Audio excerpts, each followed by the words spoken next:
चलो माझं लेक्चर चालू.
नाही तर मी ना गावाचा गोळा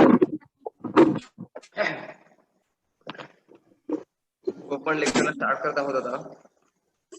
दिस is our third most important theory lecture on soil and climatic requirements of horticultural crops or different vegetable crops, food crops, spices crops, and so on. टाकून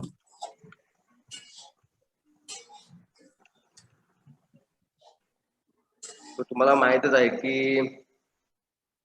विदाउट सॉइल किंवा प्रॉपर क्लायमॅटिक कंडिशन्स जर provide केल्या नाही तर आपण कोणतंही horticultural crop किंवा agricultural crop हे चांगल्या पद्धतीने ग्रो करू शकत नाही. ओके, सर्वांना आवाज येत आहे का माझा? हो हो झोपेत नाहीत ना कोणी? आवाज येतोय का माझा? Okay, so soil and climatic requirements of horticultural crops हाच टॉपिक आपण कव्हर करणार आहोत. तर without soil and climatic requirements we can not grow any other. हा येस, काय जाऊ दे तिथं पुरून द्यायचं चालायचं. कोण 2 बोलताय? गाडी आणायचं तर टाकून देतो तुला. मी विचारल्याशिवाय कोणीही तुमचे स्पीकर ऑन करू नका. म्यूट करा स्वतःला.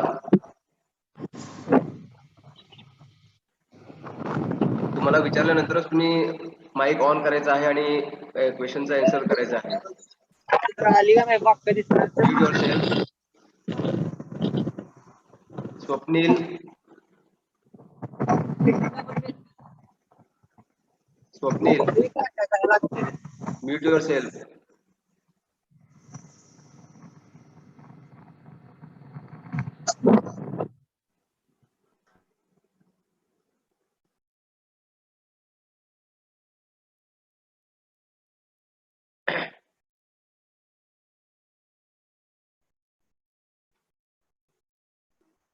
Okay, so good morning all of you.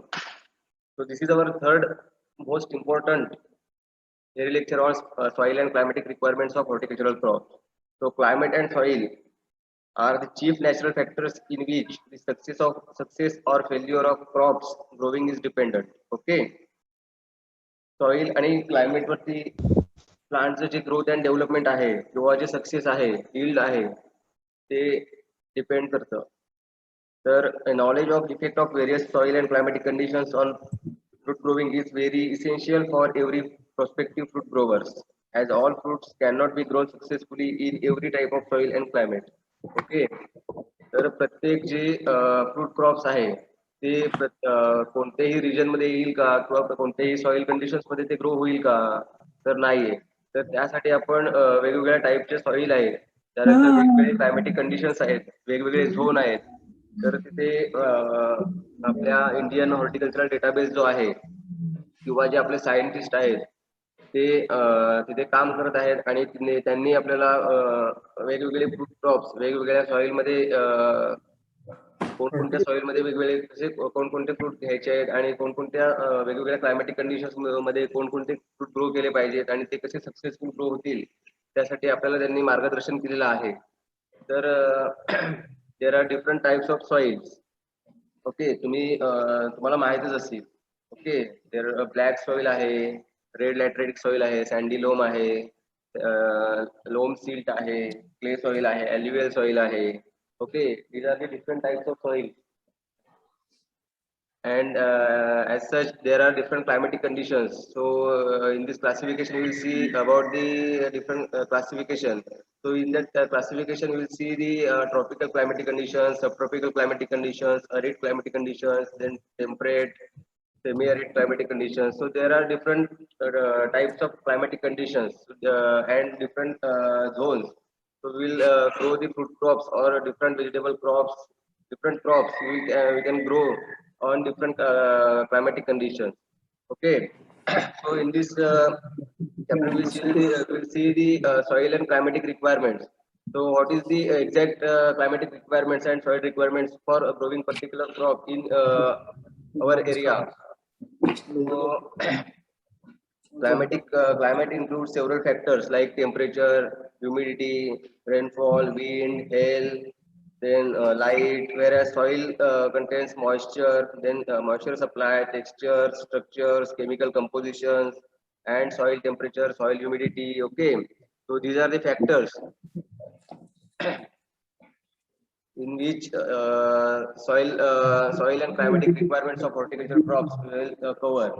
Okay, so soil मध्ये आपण काय पाहणार आहोत तर मॉइश्चर सप्लाय सॉइल मध्ये कसं झालं पाहिजे किंवा टेक्स्चर कसं असलं पाहिजे सॉइलचा, कंपोजिशन किती असलं पाहिजे, कसं असलं पाहिजे. ओके, तो प्रत्येक सॉइल मध्ये फर्टिलायझरची आवश्यकता आहे का किंवा असेल तर किती प्रमाणात ते केमिकल किंवा ऑर्गॅनिक फर्टिलायझर आपण टाकलं पाहिजे किंवा climatic conditions Konkan climatic conditions आहेत तिथे कोणकोणते फ्रूट क्रॉप्स घेतले पाहिजेत किंवा त्या सॉइल मध्ये कोणते फ्रूट क्रॉप ग्रो केले पाहिजेत, व्हेजिटेबल कोणते ग्रो केले पाहिजेत किंवा घाट माथ्यावरती कोणकोणते फ्रूट क्रॉप ग्रो केले पाहिजेत आणि कधी केले पाहिजेत हे आपण ते शिकणार आहोत. Okay, graduate from a great university, that may be an indication that they will be capable of great things, but it's not necessarily the case. Hello, आवाज येतो का तुम्हाला? Yes, sir. ओके, कळतंय ना तुम्हाला?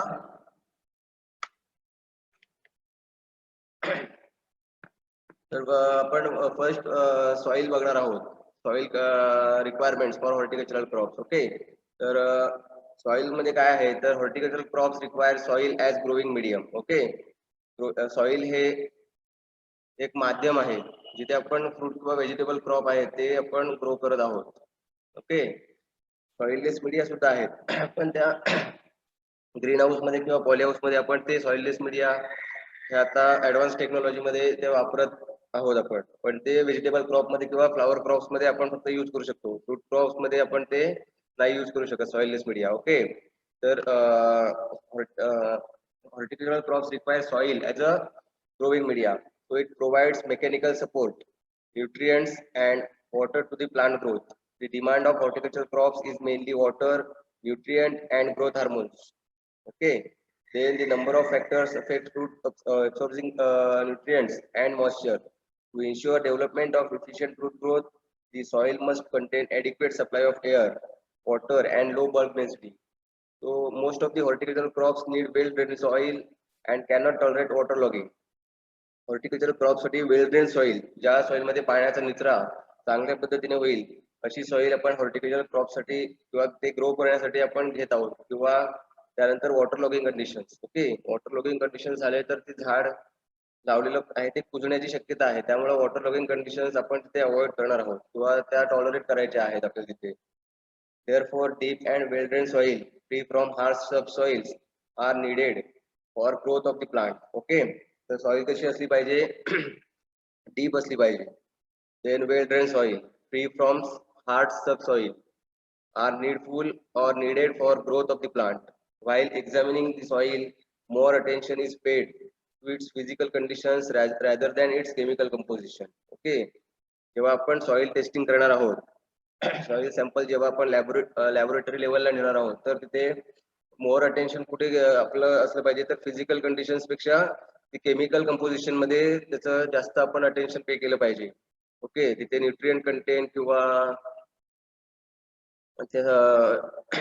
सॉइलचे न्यूट्रिएंट स्टेटस कसं आहे ते आपण पाहिलं पाहिजे. ओके, त्याचं फिजिकल ती कोणत्या रंगाची आहे, कोणत्या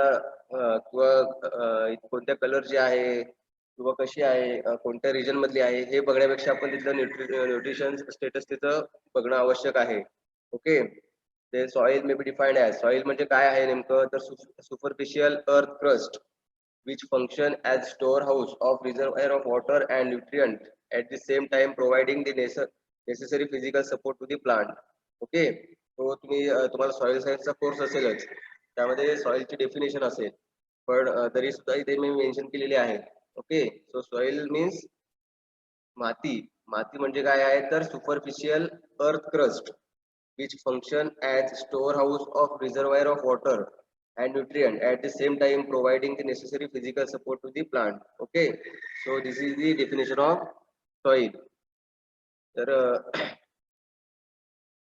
this is regarding the soil. Okay, so there are different properties of soil. Okay, तर काय आहे properties? Soil are mainly classified as physical as well as chemical properties. Okay, तुम्ही सॉइलचं तुम्हाला बेसिक कोर्स असेल पहिलाच तर त्यामध्ये तुम्हाला असं डेफिनेशन ऑफ सॉइल किंवा physical chemical properties of soil. Okay, त्यानंतर तुम्हाला डिफरंट टाइप्स ऑफ सॉइल तुम्हाला शिकायला मिळेल त्यामध्ये.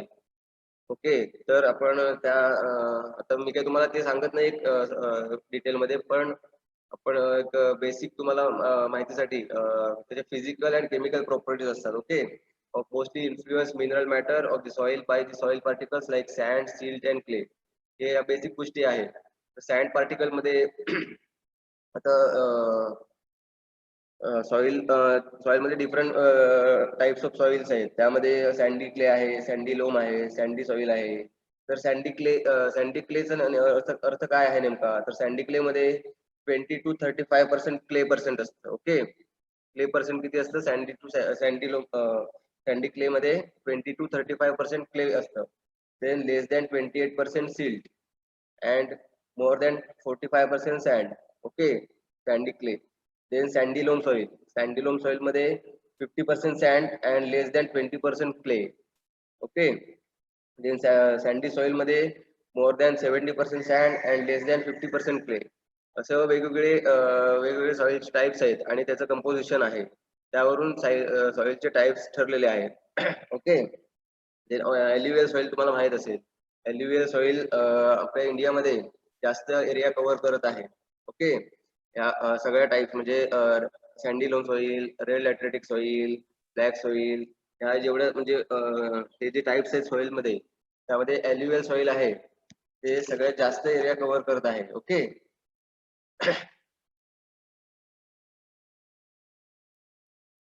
about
हॅलो,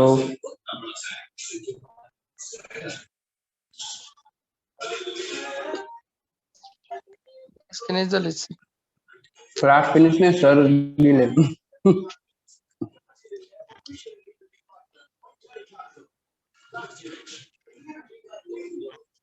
काय यार, दुसऱ्यांदा झालं बघा.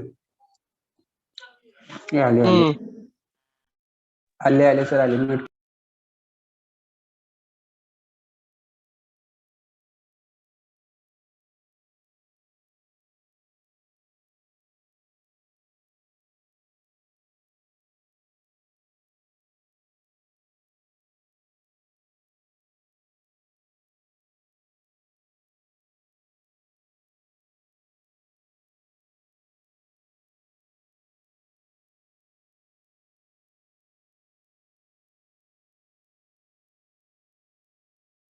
स्क्रीन विजिबल आहे ना तुम्हाला?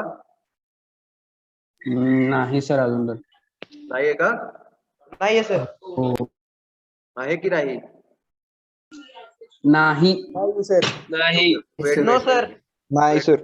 Weight wait wait. आता हो आता येत आहे. हो हो ओके ओके. Yes sir. हा ठीक आहे.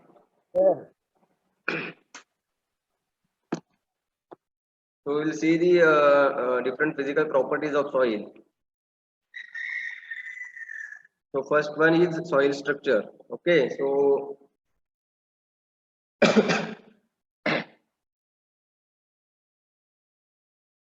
soil structure means what? तुम्हाला झालंय का soil structure definition झाली आहे का? No Course sir. झाला का तुमचा soil science चा पहिला? नो.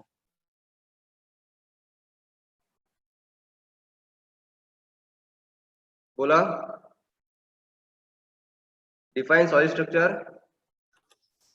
सॉइल प्रॉपर्टी नाही झालं सर. नाही झाला का course? Okay, so soil structure means arrangement of soil particles into secondary particles or group of aggregates. Okay, so this is the definition of soil structure. So in which soil structure it should be uniform, favorable for water penetration. Okay, पाण्याचा निचरा त्या जमिनीमध्ये व्यवस्थित झाला पाहिजे. Okay, then soil aeration and drainage. It has different layers, therefore soil profile pits have to be taken and examine the structure. Okay. Soil हे जे सॉइलचा जो थर आहे तो वेगवेगळ्या थरांमध्ये वेगवेगळे हॉरिझॉन्स आहेत त्या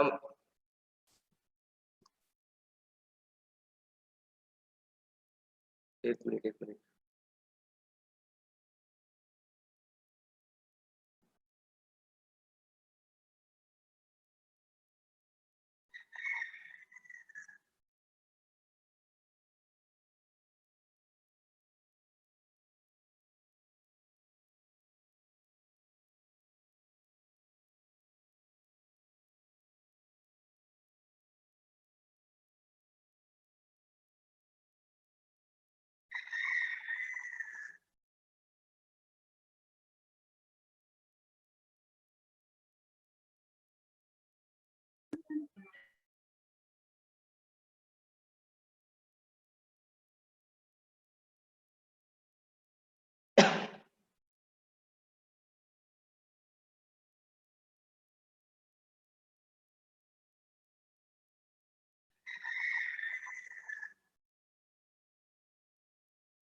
पोरं जास्त आहेत ना त्यामुळं मुलं जास्त आहेत ना त्यामुळं अर्ध्यांना युट्यूब वरती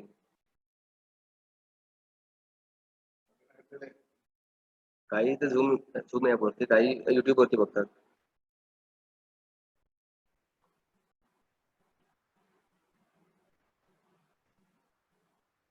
ही जी लिंक आहे ना ती तुम्ही युट्यूब वरती टाकून बघा लाईव्ह दिसतंय का ते.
थोडं नेटवर्क स्लो आहे त्यामुळं युट्यूब वरती ज्यांना पॉसिबल आहे त्यांनी पाहू शकता. Okay.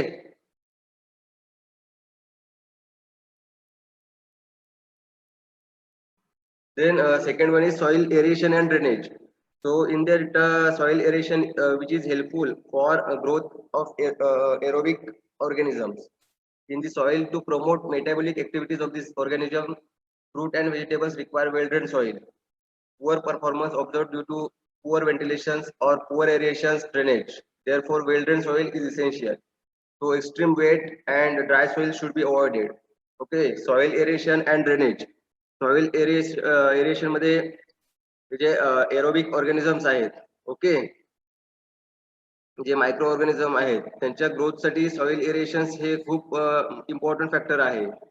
Otherwise they will kill and kill and soil borne diseases on particular vegetable crops or fruit crops. There are tremendous and they will affect the vegetative growth or the yielding growth of the particular vegetable or fruit crops. So it should be there. Soil aeration is most important or more important for growing fruits and vegetable crops. So in this soil to promote metabolic activities of this organism, fruits and vegetables require well-drained soil. Okay, soil should be well-drained. Okay, deep soil, then organic, rich in organic matter. Then third one is water table. The availability of water at a certain depth is called as water table. Okay, water table means what? Availability of water at certain depth. Then the high pressure or high percentage of water can rise into waterlogging, which is effect on growth of the plants. Therefore, water depth should not be more than 2 meters over the year.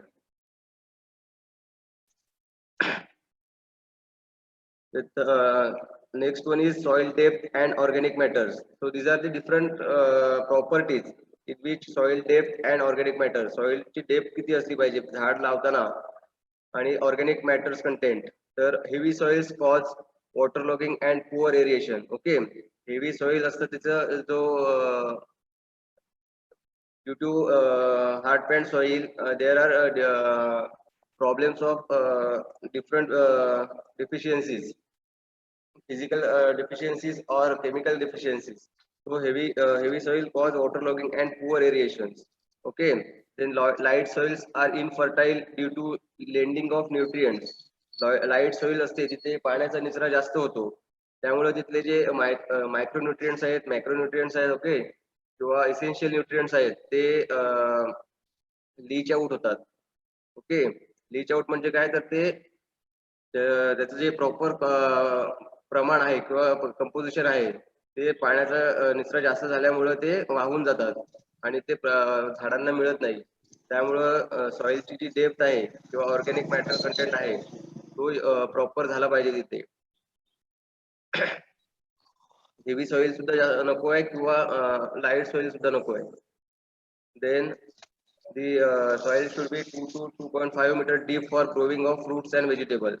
Okay, तर त्यासाठी optimum soil depth किती आहे, 2 to 2.5 metre deep. Okay, for fruits and vegetable growing. Then successful organic matters influence on physical and chemical properties of soil. Whenever soil contains more amount of organic matter, which will increase the production of fruits and vegetables. Okay, तर झाडाच्या किंवा fruits किंवा व्हेजिटेबल्सच्या प्रोडक्शनसाठी soil कशी असली पाहिजे, तर deep soil असली पाहिजे, rich in organic matter. Then soil aeration, it should be fertile, well drain. Okay, अशी सॉइल आपण तिथे मेंटेन करणं गरजेचं आहे. Then soil texture sir, water logging हा कन्सेप्ट काय आहे? वॉटर लॉगिंग म्हणजे पपया आहे हे sensitive to water logging. Water logging म्हणजे समजा आपण पपयाचं प्लांटिंग करतो. ओके, तर पाण्याचं प्रमाण जर तिथे बुंद्याजवळ झाडाचा जो बुंदा असतो तिथे जर जास्त झालं तर ते झाड कुजण्याची शक्यता जास्त असते. ओके,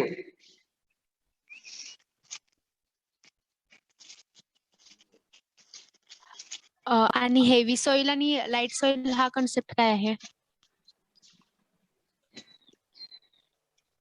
हेवी सॉइल म्हणजे जिथे रेनफॉल आहे तो कमी असतो. ओके, ड्रायलँड एरिया आहे ना तिथे हेवी सॉइल्स असतात. आणि लाईट सॉइल मध्ये जिथे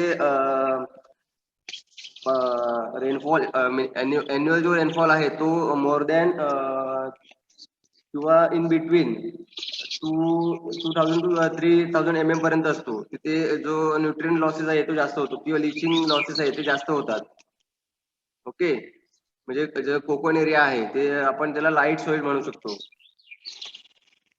त्यामध्ये मायक्रोन्युट्रिएंट्सची कमतरता असते आणि पाणी टिकून ठेवण्याची क्षमता त्या सॉइल मध्ये कमी असते. त्याला आपण लाईट सॉइल म्हणतो. हेवी सॉइल म्हणजे ती सॉइल हार्ड असते, कॉम्पॅक्ट असते ती.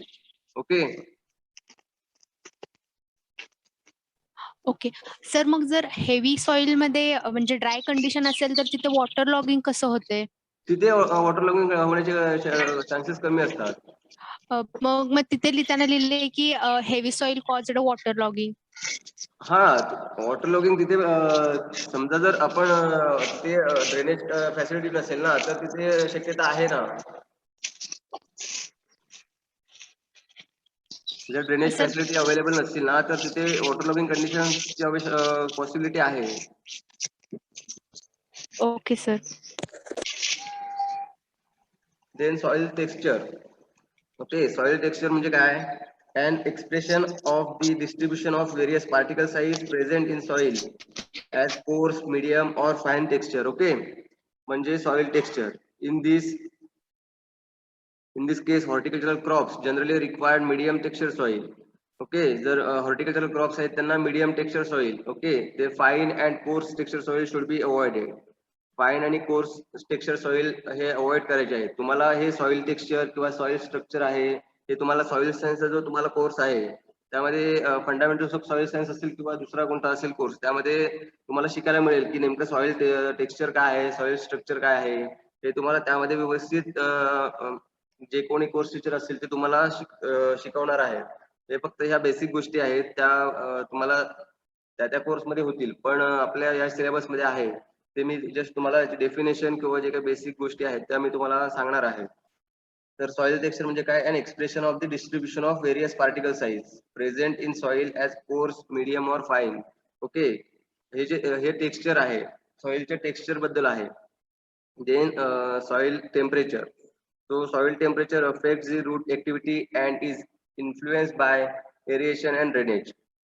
In cold soils, chemical and biological activities are slow and availability of nutrients like nitrogen, phosphorus, sulfur, and calcium is limited. Okay. Cold soil आहे तिथे chemical किंवा biological activities R slow होत असतात. Okay. Then availability of nutrients like nitrogen, phosphorus, sulphur and calcium is limited असते तिथे cold soil मध्ये. Cold soil म्हणजे जे टेम्परेट रिजन आहेत, जम्मू काश्मीर आहे किंवा इकडे हिमाचल प्रदेश आहे, तिकडे ज्या कोल्ड सॉइल्स असतात, टेम्परेचर बिलो 5 डिग्री सेल्सिअस आहे, तिकडे नायट्रोजन, फॉस्फरस, सल्फरची किंवा कॅल्शियमची लिमिटेशन आहे किंवा त्याचं यूज आहे तो कमी आहे किंवा अवेलेबिलिटी आहे ती कमी आहे.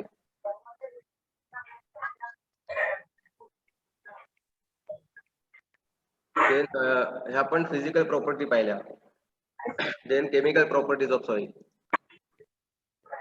So in which chemical properties of soil fertility. Okay. Soil fertility depends on nutrient contents such as NPK, calcium, magnesium, and sulfur are important elements required for growth and development of plants. So microelements like iron, manganese, zinc. Okay. कोणाचं mic on आहे? Mic कोणाचा on आहे? कोणाला काही doubts असतील तर विचारा, otherwise mic mute करून ठेवा तुमचा.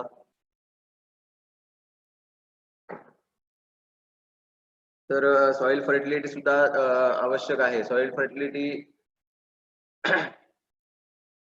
depends on nutrient contents such as NPK, calcium, magnesium, and sulfur. Okay.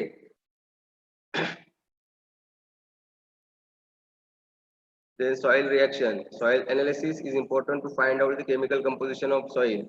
The safe pH range is from 6 to 8.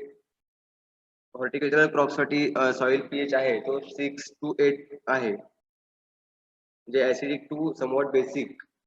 Then some soils are problematic for plant growth like saline and alkaline soils. In alkaline soils, concentration of sodium salts above 0.1% is harmful. Boron is deficient in alkaline soils and is unavailable in acidic soil. Iron is available in acidic soils, whereas calcium and magnesium are deficient. In alkaline soil, potassium, manganese, iron, and boron are deficient.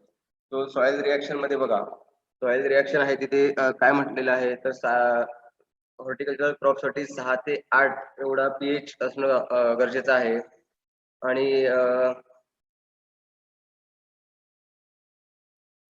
in alkaline soils, concentration of sodium salt above 0.1% is harmful. Sodium सॉल्टचं जे concentration आहे ते 0.1 पेक्षा जास्त असेल तर ते harmful असतं alkaline soil मध्ये. ओके. तुम्हाला ऍसिडिक, बेसिक आणि अल्कलाइन सॉइल्स हे तुम्हाला माहितच असेल, त्यामुळे ते मी तुम्हाला सांगत बसत नाहीये. Then iron is available in acidic soil. Okay. Acidic soil मध्ये आयर्न जास्त असतं पण कॅल्शियम आणि मॅग्नेशियम कमी असतं. त्याबरोबर अल्कलाइन सॉइल मध्ये पोटॅशियम, मॅंगनीज किंवा आयर्न आहे किंवा बोरॉनची डेफिशियन्सी तिथे जास्त असते. त्यामुळं समजा सॉइल ऍसिडिक असेल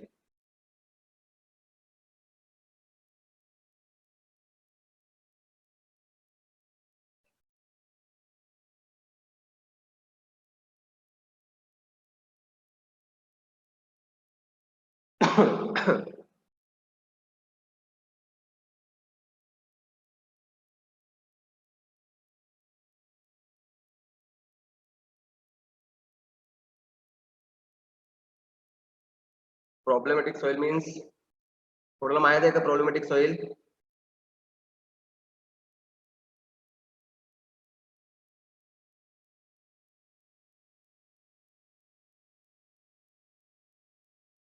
प्रॉब्लेमॅटिक सॉइल बद्दल कोणाला माहित आहे का?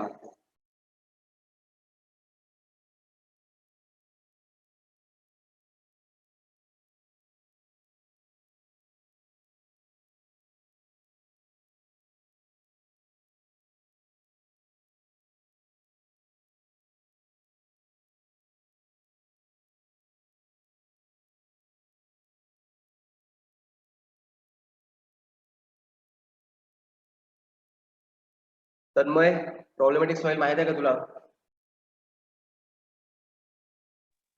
Alkaline soil. नाही.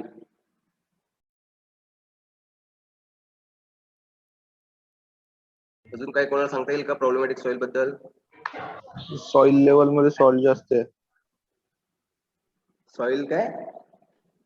सॉइल मध्ये सॉल्ट लेवल जास्त आहे. त्याला प्रॉब्लेमॅटिक म्हणतात का? कुठे वाचलंय? रेफरन्स काय आहे का? सर ज्या सॉइल मध्ये प्रॉब्लेम्स असतात.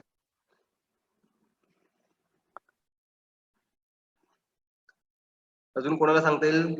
Soil have additional problems engineering point of view. हा, ते गुगल वरती सांगू नका. तुम्हाला काय माहित आहे प्रॉब्लेमॅटिक सॉइल?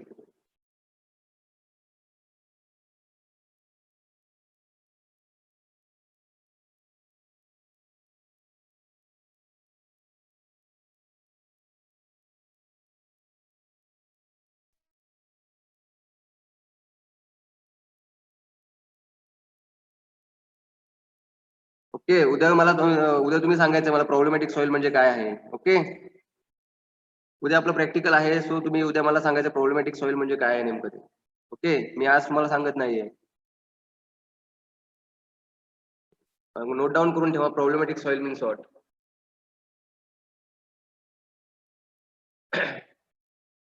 तर बघा, जिथे अल्कलाइन सॉइल आहे तिथे बोरॉन डेफिशियन्सी कॉमन आहे. त्यानंतर ऍसिडिक सॉइल आहे तिथे आयर्नची अवेलेबिलिटी जास्त असते, पण कॅल्शियम आणि मॅग्नेशियम आहे ते डेफिशियन्सी आहे तिथे. Okay, then soil salinity. Information on salt tolerance is necessary to select salt tolerant varieties and to adopt proper soil management practices. Okay, जिथे सॉइल सॅलिनिटी हा प्रॉब्लेम आहे.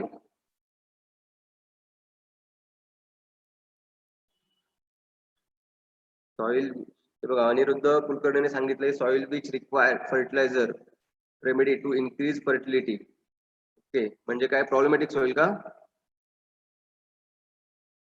हे how Yes, to sir. Overcome किंवा how to minimise the problem of that particular soil. Okay, problematic सॉइलचं exactly meaning काय आहे ते सांगायचं आहे. तुम्ही soil which require fertiliser remedy to increase fertility.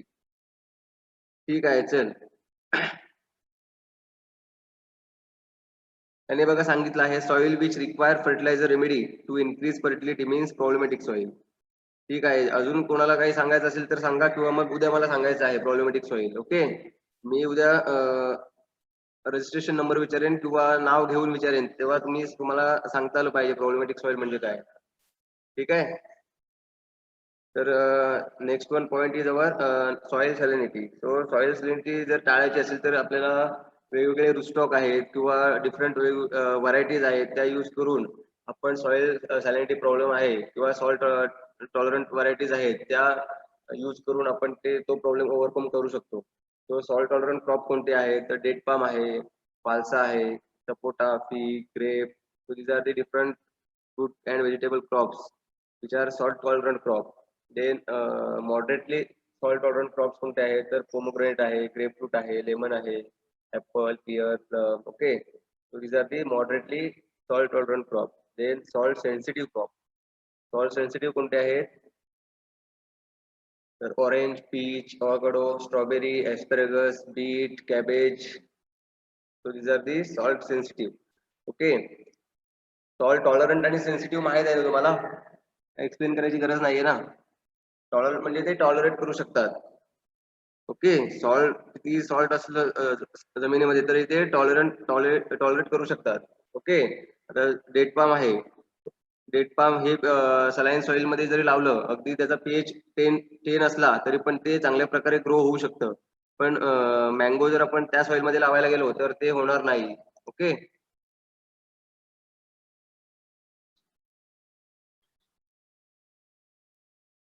Soil which have deficiency of nutrition which give through fertiliser. ठीक आहे, ठीक आहे, उद्या सांगा मला काय आहे ते, आपण हे कंटिन्यू करूया आधी. तर सॉल्ट टॉलरंट आणि सॉल्ट सेन्सिटिव्ह कळालं ना तुम्हाला?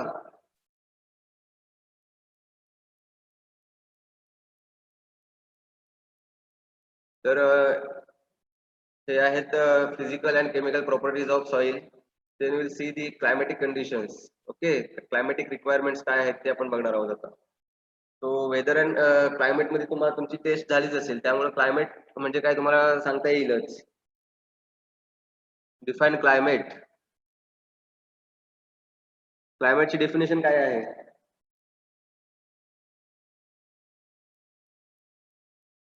बोला. atmosphere of certain region. Okay, अजून कोणाला काय सांगता येईल?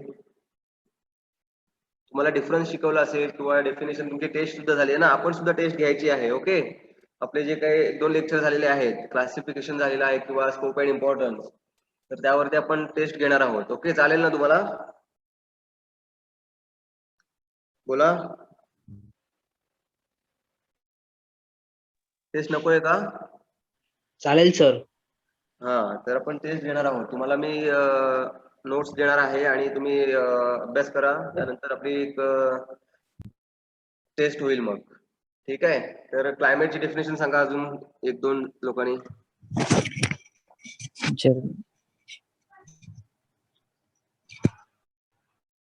बोला बोला. It is the sum of all statistical information of weather in a particular specified interval of time, usually a season or year. बोला बोला, आवाज नाही क्लिअर आला नाही आवाज. It is a generalized condition change from region to region. Okay, आणि weather म्हणजे काय? Change from place to place. Okay, ठीक आहे. तर बघा, climate is defined as the whole of average atmosphere phenomenon for a certain region calculated for a period of 30 years. ठीक आहे, ही एक डेफिनेशन आहे. तुम्ही ती मेट्रोलॉजीची डेफिनेशन जरी लक्षात ठेवली तरी सुद्धा चालेल, ती सुद्धा प्रिसाइज आहे. Then there are different factors which affect the climatic conditions of particular crops, in which temperature, relative humidity, light, hail, relative humidity. Okay, so first temperature. Temperature each and every horticultural crops having its optimum temperature requirements which is suitable for their growth. It has range of temperature to which it is tolerant and below or above which the plant of that variety are liable to be injured to a more or less extent. Growth of banana is influenced by temperature. It grows well with a mean monthly temperature of 26.5 degrees Celsius. When the temperature goes below mean temperature due to reduced rate of leaf production and delay the harvesting. Therefore, it is important for growers not only to know the minimum temperature of the region where the fruit crops are to be grown, but also to approximate minimum temperature that the particular plant or crop can withstand at different stage of growth. So temperature मध्ये बघा, temperature मध्ये प्रत्येक crop मध्ये specific temperature range आहे. तर banana मध्ये 26.5 degree Celsius पेक्षा जर खाली टेम्परेचर खाली गेलं तर लीफ प्रोडक्शन आहे ते रिड्यूस होतं किंवा हार्वेस्टिंगला सुद्धा डिले होतं. ओके, असंच प्रत्येक क्रॉप मध्ये त्याचं सीड जर्मिनेशनचं टेम्परेचर वेगळं आहे. त्यानंतर व्हेजिटेटिव्ह ग्रोथ साठीचं टेम्परेचर वेगळं आहे. देन फ्लावरिंग साठी, फ्रूट सेट साठी किंवा रायपनिंग साठी हे टेम्परेचर स्पेसिफिक असतं. Okay, so temperature is one of the main important factors which affect the plant growth, plant development, fruit color. Okay, so temperature is the most important factors. Then atmospheric humidity. The atmospheric humidity also influence growth and developments of plants. Low humidity has drying effect and enhanced water requirement, whereas high humidity favors fungal diseases, tastelessness, and low keeping quality. So high humidity and low humidity are suitable for following crops like high humidity favorable for sapota, banana, mangosteen, jackfruit, and breadfruit, whereas low humidity suitable for pear, grape, date palm, pomegranate, citrus, avla, and guava.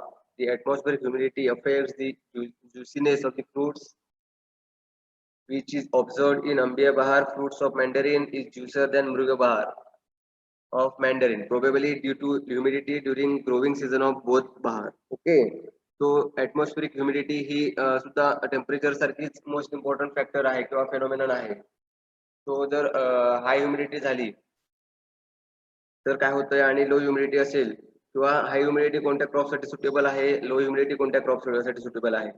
तर high humidity ही sapota, banana, mangosteen, jackfruit and breadfruit साठी important आहे. तसेच pear, grape, date palm, pomegranate, citrus हे subtropical fruit crops आहेत किंवा आपण त्यांना रेड फ्रूट क्रॉप सुद्धा म्हणू शकतो. तर त्यांना लो ह्युमिडिटीची आवश्यकता आहे. Okay,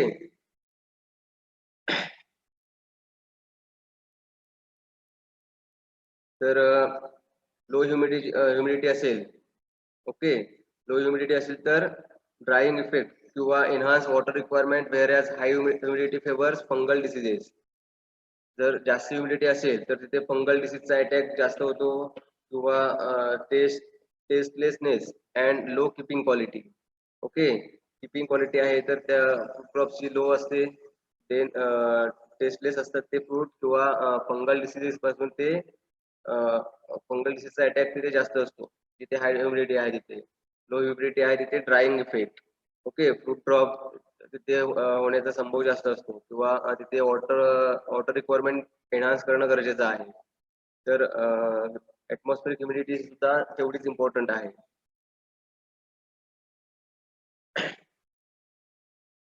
Then next one is rainfall. Rainfall water requirement of the crop is dependent on soil type and evapotranspiration rate. For crop production, it is not the total rainfall, but its distribution is more important. And in Indian subcontinent, we have rains mainly confined to June to September. Thereby, fruit culture in India had to be supported by irrigation, or one has to select crop where fruiting is confined to water availability periods and trees remain dormant during stress. Okay, so rainfall सुद्धा most important factor आहे किंवा aspect आहे respect to growing different horticultural crops. So इंडियाचा annual rainfall किती आहे माहिती आहे का कोणाला?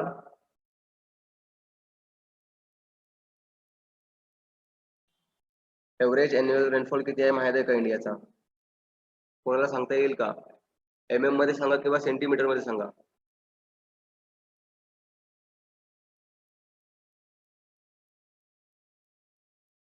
कोणाला माहित आहे का इंडियाचा annual rainfall, average annual rainfall?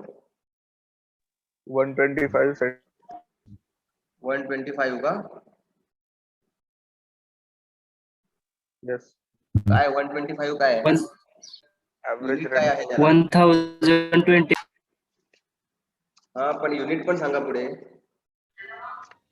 ते 300 ते 600 मिलीमीटर. हा, बोला बोला. सेंटीमीटर मध्ये 300 ते 600 मिलीमीटर. 300 ते 600 मिलीमीटर एवढा एव्हरेज रेनफॉल आहे का इंडियाचा? हो. येस. कुठे पाहिलं तुम्ही? कोणी सांगितलंय? गुगल वर बघितलं. गुगल वरती माहिती आहे का? तुमची सर्व्हिस खूप फास्ट आहे.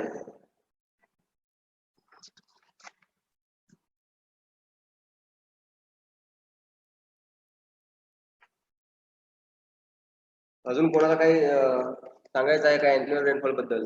किती आहे इंडियाचा?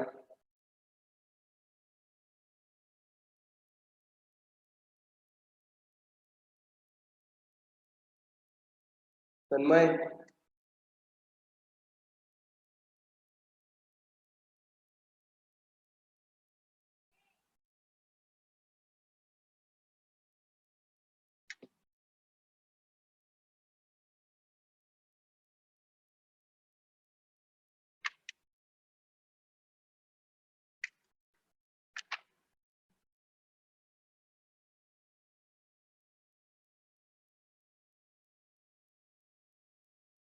तो अॅन्युअल रेनफॉल आहे आपला 119 सेंटीमीटर किंवा 1190 mm. ओके, 190 सेंटीमीटर एवढा अॅन्युअल एव्हरेज रेनफॉल आहे. अँड 1190 mm एवढा हा mm मध्ये आहे आणि 119 सेंटीमीटर हा सेंटीमीटर मध्ये आहे रेनफॉल. कोकणात किती पडतो पाऊस माहित आहे का तुम्हाला? 1000 mm. हा, 1000 1000 mm का? 100 mm. हा,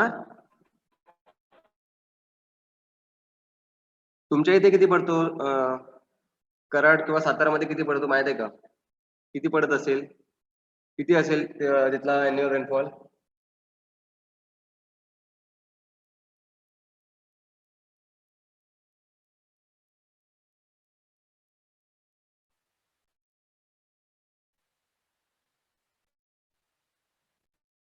Tell me your annual rainfall of particular your region. तुम्ही राहता त्या तिथला annual rainfall किती असेल तुम्हाला माहित आहे का? Yes, sir. कोकणात जवळपास 3000 ते 3500 mm एवढा रेनफॉल आहे. तुमच्या इथे किती आहे? 300 ते 600 एवढाच आहे का? हा, 3000. 98 असं. कोकणात 3000 ते 3500 mm एवढा आहे, किंवा 4000 पण गेला होता. मागे पूर आला होता ना तिकडे सांगली साईडला, तेव्हा 4000 mm सुद्धा होता. ठीक आहे.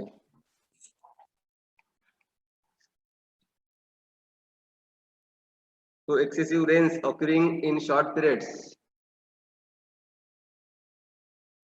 ओके, फलटणचं 500 ते 700 mm. फलटण मध्ये सुद्धा जास्त आहे की?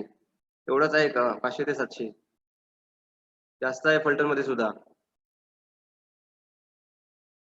So excessive rains occurring in short periods are generally unfavorable. हा, अकोल्यात कमी आहे, अकोल्यात कमी असेल. सोलापूर मध्ये 500 mm. सोलापूर मध्ये पाऊस कमी पडतो का? ठीक आहे, ठीक आहे, असू द्या.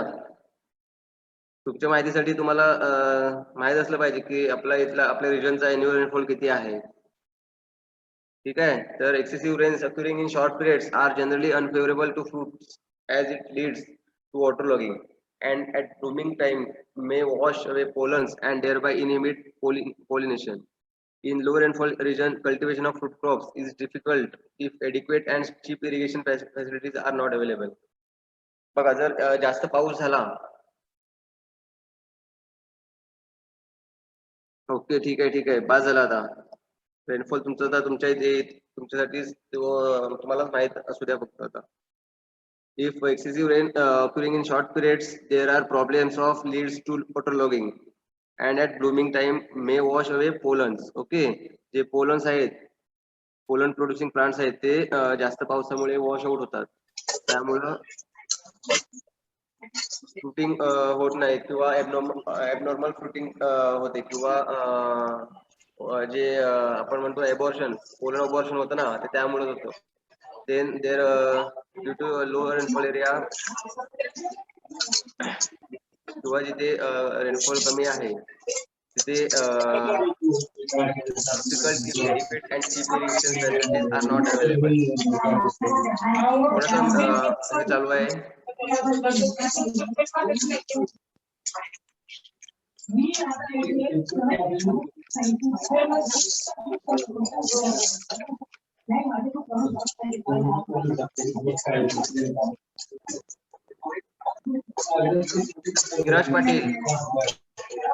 Viraj Patil, mute yourself.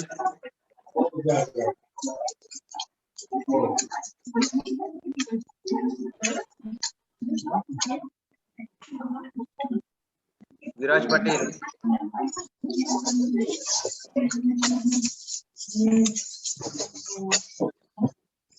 Then next one is wind. It is also one of the climatic factor influencing the plant growth.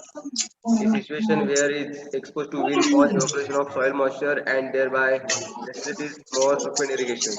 So hot winds at the time of blossoming may cause failure of pollination due to drying of stigmatic fluid and reduced activities of the pollination insects. In the case of deserts valleys, for the avoidance of high-speed windbreaks and shelter beds are suggested. Okay, जिथे hot winds आहेत किंवा जिथे वाळवंटी प्रदेश आहे राजस्थान सारखा तिथे pollination हे failure होतं due to drying of stigmatic fluids and reducing activities of pollinating agents. So तिथे विंड ब्रेक्स किंवा shelter beds. Okay, wind breaks आणि शेल्टर बेड्स हे आपण कन्सेप्ट पुढे बघणार आहोत. तर तिथे विंड बेड्स किंवा शेल्टर बेड्स हे वाऱ्याचा वेग कमी करण्यासाठी किंवा पोलन ऍक्टिव्हिटीज ज्या आहेत त्या प्रॉपर होण्यासाठी आपण तिथे लावत असतो झाडं. ओके, एकेशिया सारखी किंवा कांचन सारखी झाडं आपण तिथे लावत असतो. तो बॉटल ब्रश आहे, सिल्वर ओक आहे, हे यासारखी झाडं जी आहेत ती आपण विंड ब्रेक्स किंवा शेल्टर बेड्स साठी यूज करत असतो. Next one Hale. Okay, so it is very rare in Maharashtra. महाराष्ट्रामध्ये हे फार कमी प्रमाण आहे. In northern India, the fruit crops are greatly affected by hail. Okay, तिथे नॉर्थ इंडियन कंडिशन्स आहेत. विराज पाटील.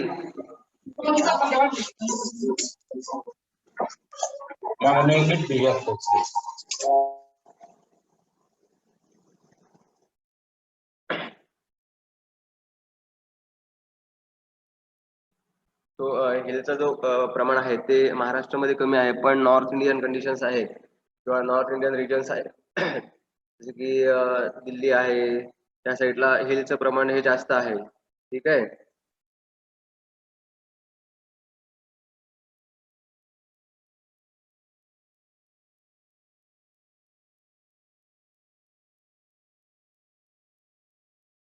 आता तुमच्या इकडे म्हणजे कराड साईडला सुद्धा झालं ना, गारा पडल्या ना तुमच्या इथे कराड पलटण साईडला?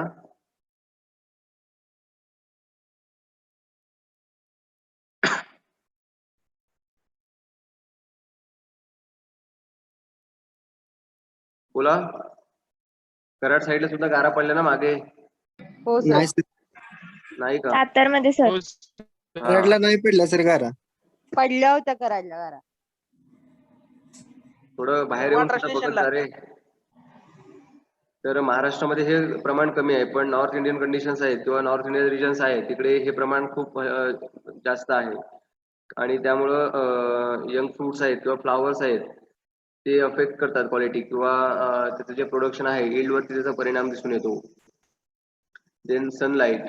Next another most important factor is sunlight. Sunlight is found to affect the quality of the horticultural crops. Like fruits exposed to light are found better in quality as compared to those receiving lost sunlight. This is because of more amounts of carbohydrates prepared in these leaves. Okay, so sunlight is also one of the most important factors as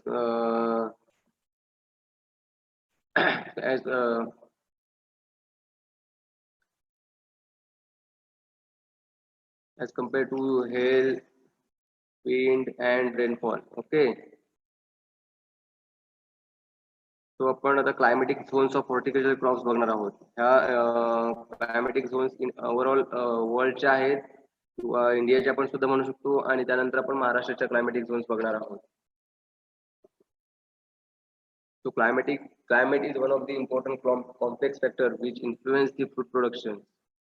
It includes several basic environment factors such as temperature, rainfall, humidity, and light. The Indian Union food growing zones are based on climatic factors. These zones are tropical, subtropical, temperate, and arid zones. Okay. So, however, there are certain exceptions to this. For example, grape is subtropical fruits can be grown in temperate zones. Mango, a tropical fruits can be grown in subtropical zones. Okay. So, grape हे subtropical fruit आहे, पण ते temperate zone मध्ये सुद्धा किंवा फुल climatic conditions मध्ये सुद्धा आपण ते ग्रो करू शकतो. Then mango is strictly tropical fruit crops. Mango required warm and humid climatic conditions. Okay, and optimum temperature range is 21 to 27 degrees Celsius. and it can be grown in subtropical climatic conditions. So first we'll see the temperate zone. So temperate zones means what? Temperate zones food grows successfully grown in cold regions where temperatures falls below freezing points. Okay, freezing points means minus 0 degrees Celsius to minus 1 degree Celsius. 5 degrees Celsius. Okay, during winter. So during cold seasons, the trees shade their leaves and undergo into the rest period. So breaking this rest period, definitely chilling period is required. These zones fruits includes require examples: apple, pear, walnut, pear, then walnut, peach, almond, plum, strawberry, cherry. These are the examples of temperate fruit crops. Okay.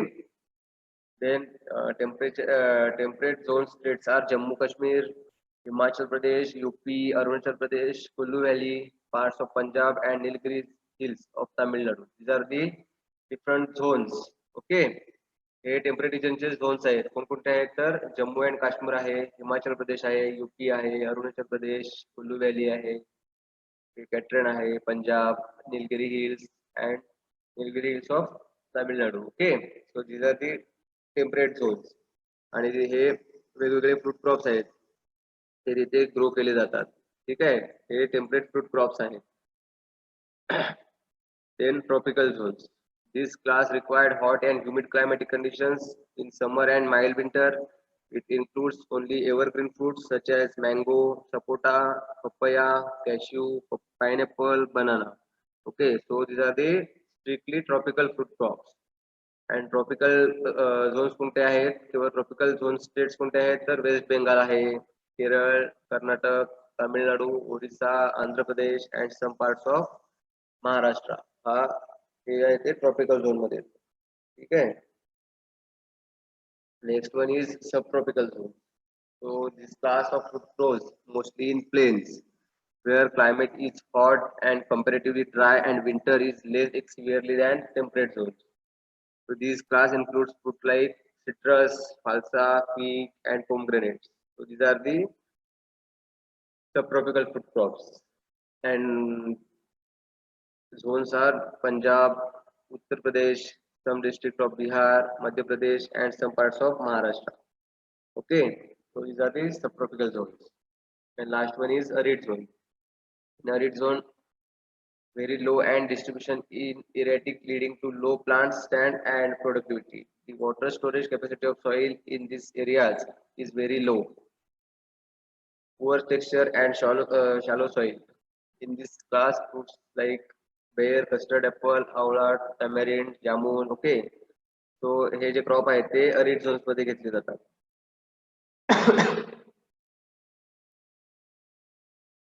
So agroclimatic zones of India. There are 15 agroclimatic zones based on physiographic and climate. The emphasis was given to the development of resources and their optimum utilization in suitable manner within the framework of resources constraints and potential of each region. So India मध्ये 15 agroclimatic zones आहेत according to planning commission during 7th plan. Okay 1985 ते 1990 मध्ये planning commission during 7वं plan जे आहे त्यामध्ये इंडियाच्या agroclimatic zones मध्ये 15 agroclimatic zones आहेत ओके त्या कोणकोणत्या आहेत first one is west Himalayan region So in this western Himalayan region मध्ये Ladakh Kashmir Punjab Jammu okay so brown soils and silt loam steep slopes okay so brown soil and silt loam soil आहे तिथे हा पहिला झोन आहे west Himalayan region then second आहे eastern Himalayan region eastern Himalayan region इकडे left hand साइडला माझ्या वेगवेगळे रिजन आहेत आणि इकडे स्टेट डिवाइड केलेले आहे आणि तिथली सॉइल कशी आहे ते इथे मेन्शन केलेलं आहे ओके सो मी आता ते सगळेचे सगळे वाचत बसत नाही तुम्हाला मी नोट सेंड करतो आणि त्यानंतर तुम्ही मग वाचून तुम्हाला कळेल की नेमकं कोणकोणते झोन आहेत आणि कसे ते डिवाइड केलेले आहे okay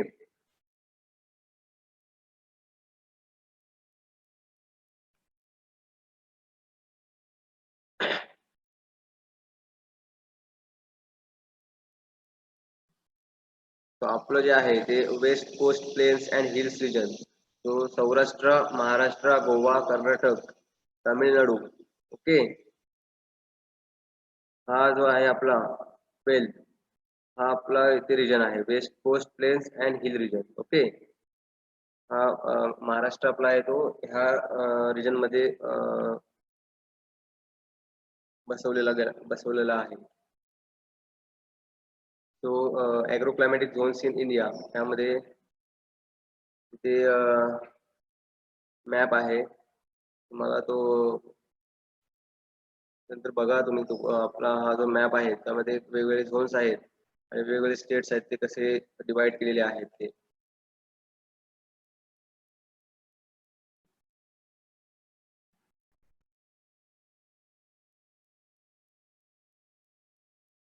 then agroclimatic zones in Maharashtra.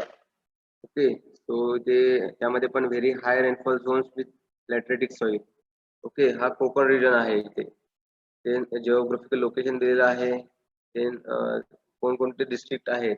Okay, तो रत्नागिरी, सिंधुदुर्ग डिस्ट्रिक्ट त्यामध्ये आहे. देन क्लायमॅटिक कंडिशन्स तिथल्या कशा आहेत, एव्हरेज रेनफॉल किती आहे, तिथली सॉइल टाईप कशी आहे, आणि तिथे कोणकोणते क्रॉप घेतले जातात, पल्स क्रॉप कोणते आहेत किंवा फील्ड क्रॉप कोणते आहेत आणि हॉर्टिकल्चर क्रॉप्स कोणकोणते आहेत, ते तुम्हाला इथे ह्या आपल्या ॲग्रोक्लायमॅटिक झोन्सची महाराष्ट्रामध्ये तुम्हाला शिकायला मिळेल. ओके, तर मी ते तुम्हाला तर सांगत नाही, कारण इथे जवळपास बरेच ग्रुप आहेत.